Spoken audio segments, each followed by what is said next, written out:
రుద్రేశ్వర స్వామి 1000 స్తంభాల దేవాలయం లోపల 1163లో నిర్మించినటువంటి ఈ దేవాలయము 1000 సంవత్సరాలు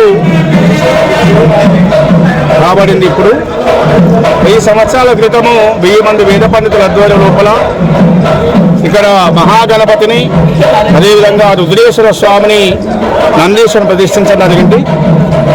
తదనంతరం అనేకమైన కారణాల వల్ల మనకు 1968 లోపల దేవాదాయ ధర్మాదాయ శాఖ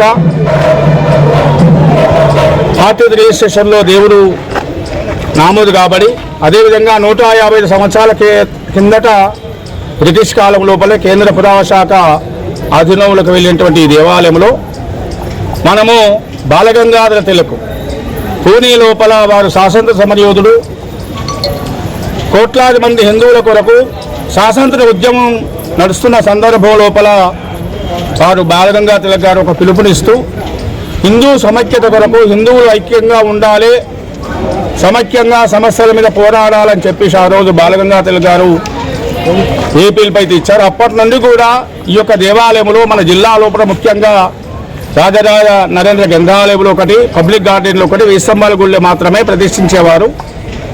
దాదాపు 75 సంవత్సరాలు పూర్తవుతున్నది. అప్పటి నుండి వినాయక చవితి ఉత్సవాలు భక్తుల సహకారంతో దాతలైనటువంటి వద్దిరాజు వెంకటేశ్వర్లు గారు, అదేవిధంగా గట్టు మహేష్ బాబు గారు, అదేవిధంగా మా ఆలయ కార్యనిర్వహణాధికారి వెంకటయ్య గారు తదితరులందరూ కూడా భక్తుల సహకారంతో ఈ దేవాలయ ఉత్సవాలు ఘనంగా నిర్వర్తిస్తున్నాము. ఈరోజు స్థానిక ఎమ్మెల్యే హన్మకొండ జిల్లా కాంగ్రెస్ పార్టీ అధ్యక్షులు నాయన రాజేందర్ రెడ్డి గారు వచ్చి వారు ప్రారంభించడం జరిగింది.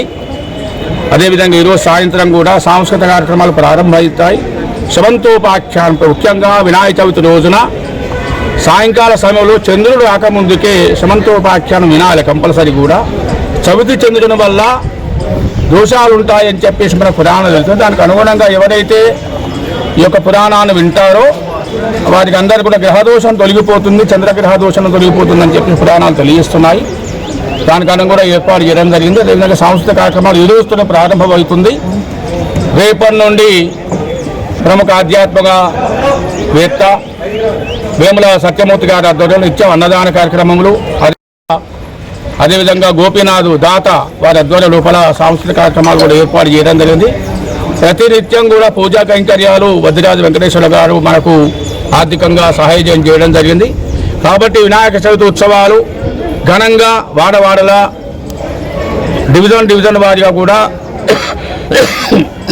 ఒక ఆధ్యాత్మిక భావనతోని, ఒక ధార్మిక భావనతోని, ఒక భక్తులను చైతన్యపరుస్తూ భక్త మండలందరూ కూడా ప్రభుత్వాన్ని సహకరిస్తూ, అదేవిధంగా ప్రభుత్వ నిబంధనల అనుసారంగా ఈ ఉత్సవాలు నిర్వర్తించుకోవాలని భక్త మండలి కూడా మీ ద్వారా ప్రజలందరూ కూడా విజ్ఞప్తి చేస్తున్నాము. ఇలాంటి అవాంఛనీయ సంఘటన జరగకుండా, అదేవిధంగా వరంగల్ నగరానికి ఎలాంటి కూడా జరిగిన సంఘటనలు లేవు. కాబట్టి మనం కూడా ఈ సంవత్సరం కూడా ప్రస్తుత ప్రభుత్వాన్ని సహకరిస్తూ మీరు అందరూ కూడా గణేష్ ఉత్సవాలు ఘనంగా నిర్వర్తించుకోవాలి. నిమజ్జనోత్సవం కూడా 16వ తేదీన జరుగుతుంది.